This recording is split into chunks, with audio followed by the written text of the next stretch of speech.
내일의 품격, 김성환의 시사야에서 챙겨가세요.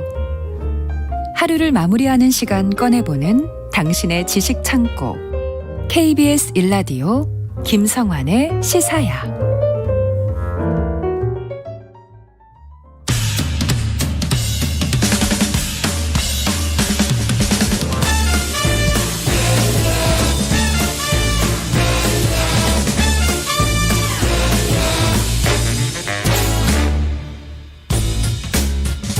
매주 목요일 흥미로운 공연을 소개해드립니다. 일상 속 활력을 찾아내는 시간, 무엇이든 보러 가세요. 공연 제작사랑 안영수 대표 나와 계십니다. 안녕하세요.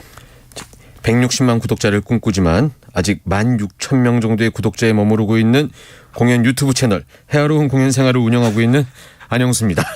안녕하십니까. 앞으로 계속 이렇게 하실 거예요? 저희도 설정 좋아합니다. 제가 뮤지컬을 하는 사람이라 그런지 몰라도 네.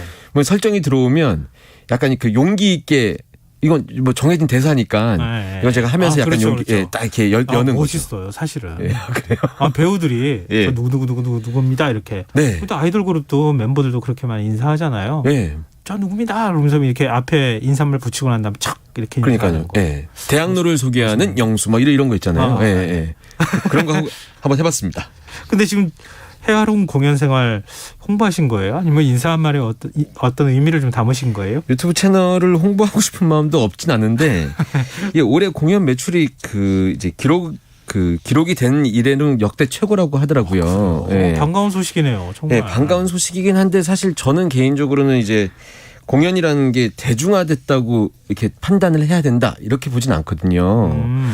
이유가 보시는 분들이 반복 관람하는 경우가 굉장히 많아졌고 예. 소위 마니아라고 예. 하시니까, 그리고 이제 몇 명의 대스타에서 팬들이 관람을 많이 하시기 때문에 매출은 커지는 건 확실히 사실인데 네. 이 새로운 관객 개발은 좀 더 필요하다고 생각하거든요. 그런데 이제 공연계 저변 확대를 위해서는 이제 이렇게 시사회 같은 프로에서 예. 저한테 이 30분 정도를 할애해 주신 거잖아요. 이런 방송이 굉장히 더 많이 있어야 되는 거죠.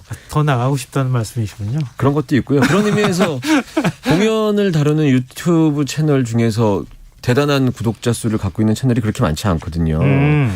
예, 그런 부분에 있어서 좀 노력하고 싶은 마음에 이렇게 인사말을 좀 준비해봤습니다. 더 분발하셔야겠어요. 예, 제가 더 열심히 하겠습니다. 제가. 예. 알겠습니다. 그러면 그런 사명감으로 네. 오늘 어떤 작품 가져오셨습니까? 네, 오늘은 대학로 소극장에서 공연이 많이 올려지고 있는데 제가 올해 3, 4분기 조사해 보니까 예. 서울에서 공연이 되어진 뮤지컬이 82편 정도 되더라고요. 와, 많은데요? 공연은 정말 많이 만들어지고 있습니다. 예, 그런 공연 중에서 이번에 예. 대학로에서 공연되어지고 있는 공연 중에 초연된 창작 뮤지컬 하나랑 예. 이번에 재연을 맞은 창작 뮤지컬 이렇게 두 작품 오늘 갖고 와봤습니다. 첫 번째 1년 내내 뮤지컬 소개만 하셔도 될 것 같아요. 편수 보니까. 네, 뮤지컬 연극만 소개해도 사실 시간이 좀 짧고요. 네, 그래도 조사하다 보면 새로운 면이 있어서 전 재미있게 좀 하고 있습니다. 알겠습니다. 그러면은 어떤 첫 번째 네. 뮤지컬 소개해 주실 거예요? 첫 번째 작품은 뮤지컬 인간의 법정이라는 작품을 오늘 하나 갖고 와봤습니다. 인간의 법정요? 네, 인간의 그 법정. 법정 를 다룬 뮤지컬이에요? 네, 요즘 드라마도 법정 드라마 많이 인기 있지 않습니까? 그렇죠. 예. 예. 인간의 법정이라는 작품은 조광희 작가라고 있습니다. 예. 2021년에 발간된 동명 소설이 있거든요. 인간의 법정이라는 소설. 이 동명 소설을 원작으로 한 뮤지컬인데요. 장르는 법정 뮤지컬이라고 하면 간단하게 말씀을 드릴 수 있는데 조금 구체적으로 말씀드리면 네. SF 법정 뮤지컬이다. 이렇게 말씀을 드릴 수 있을 것 같아요. 갑자기 머릿속이 확 컹컬어지는데. 네. 아니, 법정 뮤지컬이 어떻게 SF가 되지? 이런 생각이 드는데요. 이게 이제 내용을 좀 말씀드리면 아실 텐데 예. 소설로 발간된 지 얼마 안 됐거든요. 2021년이면 작년이니까요. 예. 뮤지컬이 제작되는 경우가 거의 흔한 경우가 아닌데 이게 어떻게 보면 아주 특별한 경우라고 말씀드릴 수 있을 것 같아요. 왜냐면 한참 전에 원작들을 가지고 보통 만들기도 하고 예. 이렇게 되는데 드라마가 소설이 나오자마자 뮤지컬이 만들어지는 게 흔한 일은 아닌데 예. 그 에피소드가 좀 있습니다. 어떤 거요? 이 에피소드가 조광희 작가라는 분, 아까 제가 작가라고 했었던 그분이 사실 변호사세요. 아, 그래요? 네. 변호사신데 이분이 영화 쪽 법률 상담 이런 것들을 많이 하셨대요. 예. 자세한 내용은 더 그 변호사님한테 들어야 되겠지만 그래서 뭐 영화사 쪽 그 법률 자문하면은 뭐 표준계약서나 이런 계약에 관련된 게 많이 있으니까 이런 일을 하시다가 영화사 분들이랑 인연이 돼서 영화사 봄이라고 있습니다. 그 영화사 봄의 대표직까지 하시게 되셨어요. 이 영화사 봄이 이제 여러분들 그 영화 대사 중에 넌 나에게 모욕감을 줬어. 달콤한 인생. 이런 영화 제작한 곳이에요. 달콤한 인생, 멋진 하루, 뭐 너는 내 운명, 그 장화홍련 이런 영화 제작했던 회사거든요. 굉장히 뭐 성공한 회사죠. 그러네요. 영화 쪽으로도. 그러니까 영화 쪽에서 어느 정도 성공을 하신 다음에 영화사 봄에 이제 대표직을 그만두시게 되고 변호사 일을 하시면서 또 다른 일을 벌이셨는데 이게 글을 쓰시는 일이에요. 욕심이 많으시네. 재능이 많은. 재능도 많고. 신이 공평한가 이런 것에 대해서 이렇게 됐는데 그러던 중에 이제 예전부터 알고 지냈던 어떤 사람을 만났는데 그 사람이 뮤지컬 쪽의 음악 감독이고 작곡가인 장소영 감독이라는 분이랑 만나게 되는 거죠. 장소영 감독요? 장소영 감독이라고요. 들어본 듯도 하고 그런데 이름이. TV에도 몇 번 나오셔서 아시는 분들은 좀 관심 있으신 분들은 아실 수도 있는데 뮤지컬 음악 감독이기도 하고 작곡가이기도 하는데 오늘은 제가 이제 다른 일들도 많이 하시거든요. 뭐 기업 관련된 음악도 하시고. 근데 오늘은 제가 뮤지컬 음악 감독과 작곡가로 말씀을 드리면 뮤지컬 작품은 많이 유명한 그날들. 그날들 그다음에 형제는 용감했다. 뭐 락하지. 싱글즈, 피막골 연가 이런 공연의 음악 감독 작곡가 일을 하신 분이에요. 장소영 감독이라고. 경력이 많으신 분이네요. 그리고 최근에 다른 방송사에서 그 뮤지컬 오디션 심사위원도 하셨고 그래서 좀 얼굴도 많이 알려지신 분인데 이 장소영 감독이랑 아까 말씀드렸던 조강희 작가라는 분이랑 꽤 오랫동안 알고 지냈던 거죠. 그리고 이제 여러 가지 법률 자문이나 이런 것들을 구하기 위해서 두 분이 만났는데 이 조강희 작가가 그 서로 얘기할 거 얘기 다 한 다음에 우연히 본인이 이제 소설을 하나 쓴 게 있는데 이거 한번 좀 봐볼 수 있느냐. 뮤지컬 음악 감독 하시고 하시니까 여러 이야기들 많이 보셨을 테니까 그러면서 건넨 게 바로 이 인간의 법정이라는 소설 책이 발간되기 직전에 파일로 그걸 먼저 장소영 감독한테 준 거예요. 한번 좀 리뷰를 해달라고. 굉장히 친한 사이 아니면 안 될 텐데. 그러니까요. 아직 발간도 안 됐으니까. 그러니까요. 막역하기도 하고 이제 다른 업계에서 보기에는 어떻게 이 내용이 보이나 뭐 이렇게 궁금하시기도 하셨겠죠. 근데 이제 이 장소영 감독이 이 대본을 본 다음에 대본이 아니죠. 그 당시에는 이제 소설 글. 이 파일을 본 다음에 이거 뮤지컬로 만들면 어떨까? 뮤지컬에 좀 새로운 소재가 필요하다. 그러면서 이 얘기를 뮤지컬로 만들자고 해서 거의 뭐 소설이 나오는 동시에 비슷한 타이밍에 뮤지컬이 같이 제작이 되면서 이렇게 그 발간된 소설이 바로 뮤지컬로 만들어지는 일이 일어났던 거죠. 그러니까 이런 게 재밌어요. 뒷이야기. 여기 사실 뒷이야기가 이 묘미가 좀 있습니다. 맞아요. 그러니까 공연 그 자체도 중요하지만 이 공연이 어떻게 만들어졌는가를 알면 공연을 좀 더 즐길 수 있잖아요. 근데 바로 뮤지컬을 만들어야 되겠다 이렇게 뭔가 확 꽂힐 만한 뭔가 이게 있을 것 같은데 어떤 내용이길래 그래요? 그 소재가 제가 방금 전에 말씀드렸던 이 장르 SF 법정 뮤지컬 드라마라고 했는데 이 소재가 바로 그런 내용입니다. 제가 잠깐 말씀드리면 지금보다 조금 먼 미래를 배경으로 하고 있거든요. 소설책은 22세기를 배경으로 하고 있는데 뮤지컬은 한 70여 년 뒤 2080몇 년 이 정도를 배경으로 갖고 있고요. 이 설정이 하나 있는데 이 미래에 대한 설정이 사람의 DNA를 이용해서 본인이랑 닮은 안드로이드 로봇을 만들 수 있는 시대라는 이제 이런 설정을 갖고 있는 거죠. 그래서 SF라는 그 수식어가 붙은 거군요. 그렇죠. 조금 더 구체적으로 말씀해 주시면요. 이제 그 구체적으로 말씀드리면 공연 내용을 말씀드리는 게 제일 편할 것 같은데 극 중에 인물이 이제 한시로라는 인물이 있고 미나라는 인물이 있는데 이 둘이 연인입니다. 어떤 얘기가 나오냐면 한시로라는 인물이 자기를 닮은 안드로이드 로봇을 이 미나 여자친구한테 사겠다고 하는 거죠. 그래서 이제 결국 그 안드로이드를 사게 되고 그 안드로이드는 이름이 있는데 아오라는 이름을 갖고 있어요. 그런데 이제 그 제가 중간 내용을 다 말씀드리면 그렇고 큰 사건만 말씀드리면 어느 날 이 만들어진 안드로이드 로봇 그 아오가 주인 한시로를 살해하게 되는 거죠. 그리고 이제 아오의 상황을 이해해주는 카운슬러도 나오고 아오의 입장을 변호해주는 호윤표라는 변호사가 나와서 그걸 이끌어가는 이런 뮤지컬이거든요. 그러면 인공지능 로봇을 변호를 하게 되는 거네요? 그렇죠, 그렇죠. 특히 거기서 이제 법정물이라는 게 만들어지는 거네요. 맞습니다. 또 다른 숨겨진 이야기가 있어요? 숨겨진 이야기라기보다는 사실 변호라고 하니까 좀 의아할 수 있는 게 뭐냐면 그 만들어진 안드로이드 로봇 아오가 주인인 한시로를 살해했다고 하는데 변호할 거리가 뭐가 있냐 이렇게 좀 의문을 가지실 수 있잖아요. 사람도 아니고 인공지능 로봇인데. 네. 그리고 설정 자체가 살해를 했다고 하는데. 예. 예. 근데 이제 소설책을 읽어보신 분들은 많이 아실 수도 있습니다. 그리고 이 소설책이 발간되자마자 드라마나 영화 판권이 해외에 많이 팔려서 꽤 각광받은 소설이거든요. 예. 그래서 스포일러를 어디까지 말씀드려야 되나 좀 고민이 되는 부분이 있는데, 네. 그래도 이제 어느 정도의 내용은 좀 잠깐 말씀드리는 게 좋을 것 같아서 드라마 내용을 다 말씀드릴 수는 없습니다만, 방금 말씀하신 대로 주인을 살해한 안드로이드를 왜 변호해야 하나 이런 질문에 대해서 드라마 내용으로 말씀드리는 것보다 프레스콜 때 기자가 비슷한 질문을 한번 했거든요. 조강희 작가한테? 네. 예. 이제 프레스콜이라는 것은 공연을 알리기 위해서 기자들을 불러서 살짝 하이라이트 장면만 보여드리는 건데 네. 기자가 딱 그 공연을 본 다음에 손을 들고 아니 살해를 했다면 그냥 그 로봇이니까 폐기 처분하면 되지 이거 무슨 변호를 하냐 이렇게 얘기했는데 저도 그때 제가 이제 사회를 보고 있었거든요. 네.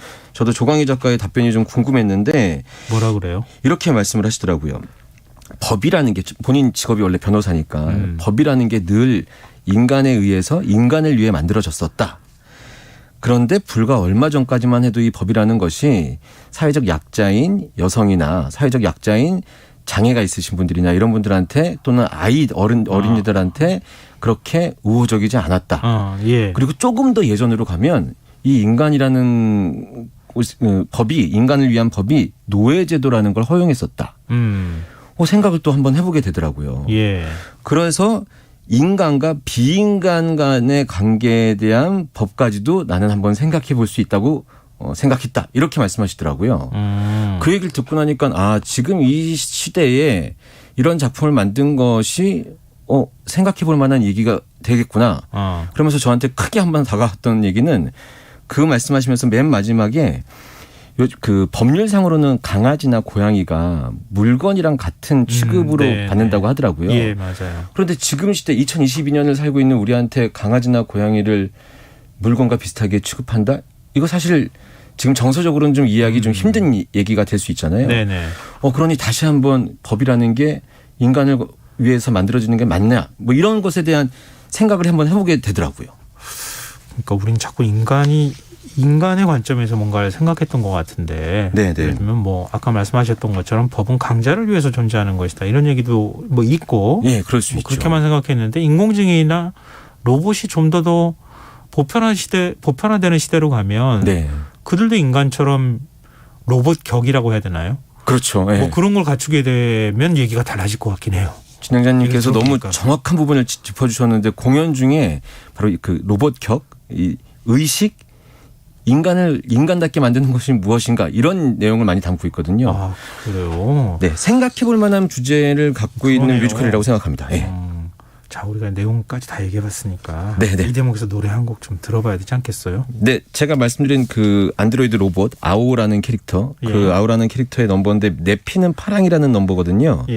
그 로봇 아오의 마음, 로봇인데 마음이 있다? 뭐 이런 의구심이 들 수도 있는데 공연 내용에 나오는 그 좀 슬픈 듯하지만 한번 생각해 볼 만한 그런 가사가 담겨 있는 그런 넘버입니다. 네, 함께 들어보시죠.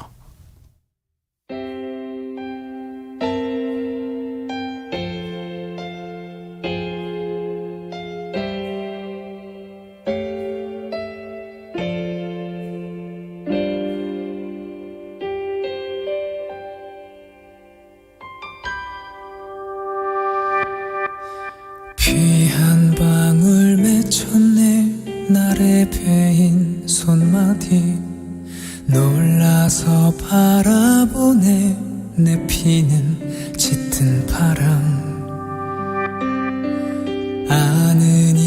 말해다오 나는 누구인가 다정한 연인 보면 난 점점 작아지네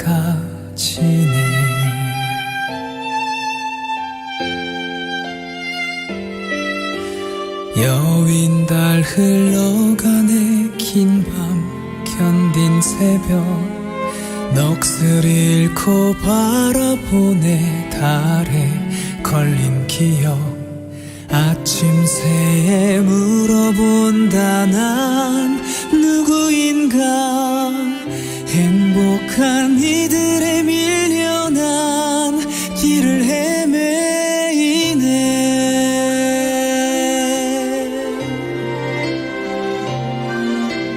나 이제 보았네 당신들과 다른 빛 나 이제서야 깨달았어 결코 어울릴 수 없는 나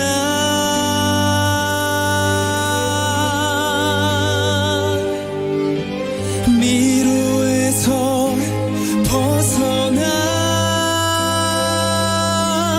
혼란에서 벗어나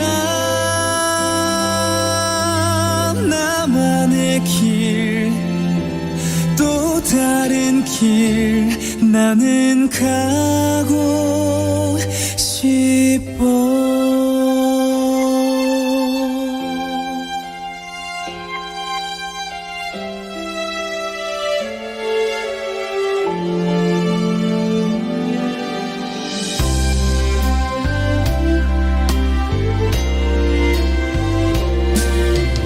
나 이제 괜찮아 혼자여도 괜찮아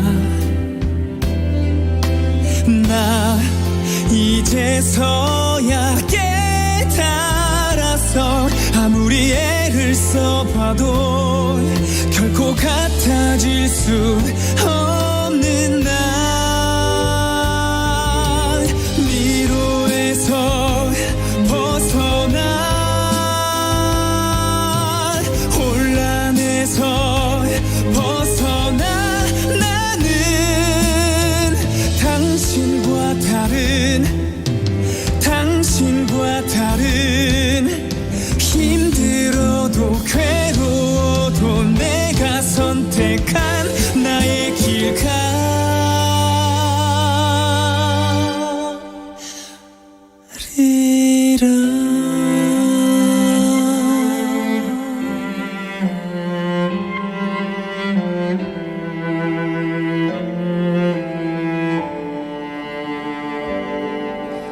피 한 방울 흐르네 날에 베인 손마디 무심히 바라보네 짙은 바람 나의 피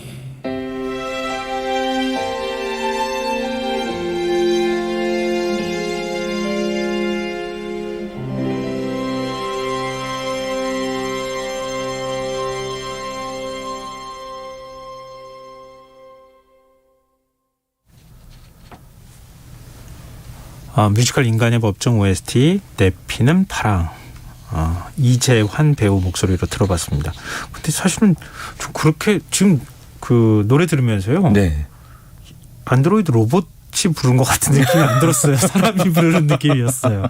예, 노래는 사실 이번에 캐스팅된 그룹 빅스라는 그룹의 켄이라고 이재환 배우의 활동명이 켄인데 예. 그렇군요. 예, 아이돌의 참여도 그렇고 그 노래 약간 서정적인 분위기잖아요. 예. 이게 이제 처음에 공연 시놉시스만 딱 듣고 나서 안드로이드 로봇이 부른다. 그러면은 왠지 막 굉장히 빠른 템포에 게다가 시대도 약간 먼 미래라고 하니까 그럴 것 같은데 시니사이저 같이 이렇게 킥킥킥하고 이런 소리가 들릴 것 같은 나올 것 같고 그런데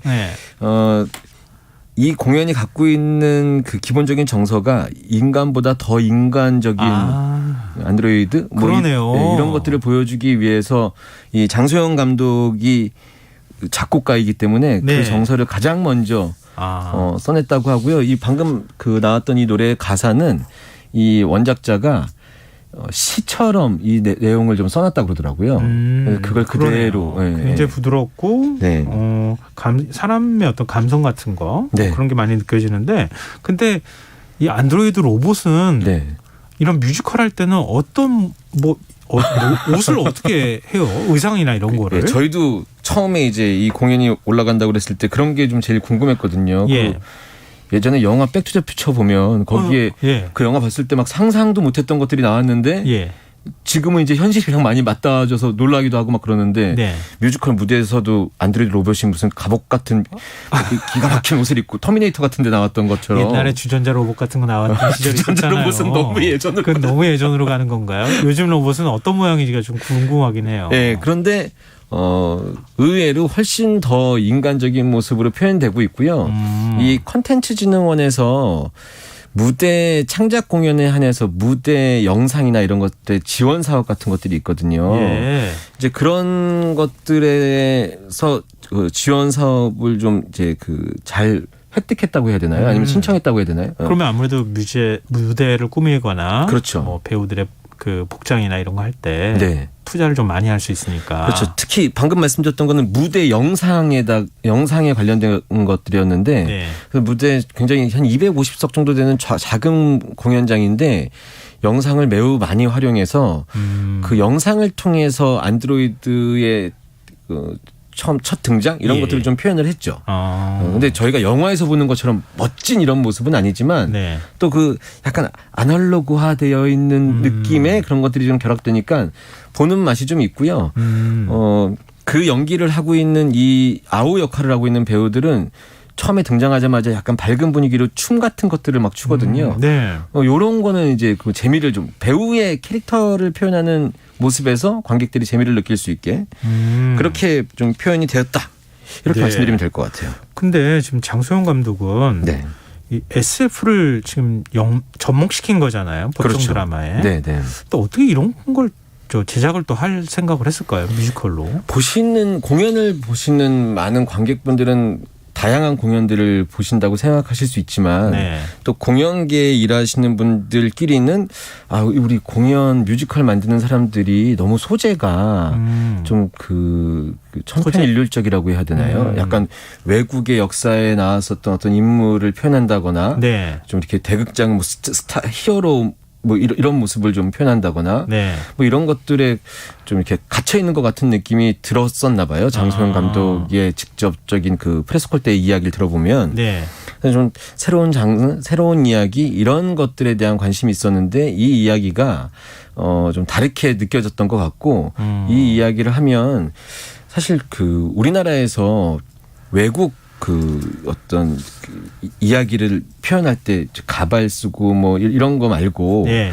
아예 다른 상황 이런 것들에 대해서 표현을 좀 해보고 싶었다 이런 얘기를 들었거든요. 새로운 예. 소재에 대한 갈급함 이런 것들이 이런 도전으로 이어진 것이 아닌가 싶고요.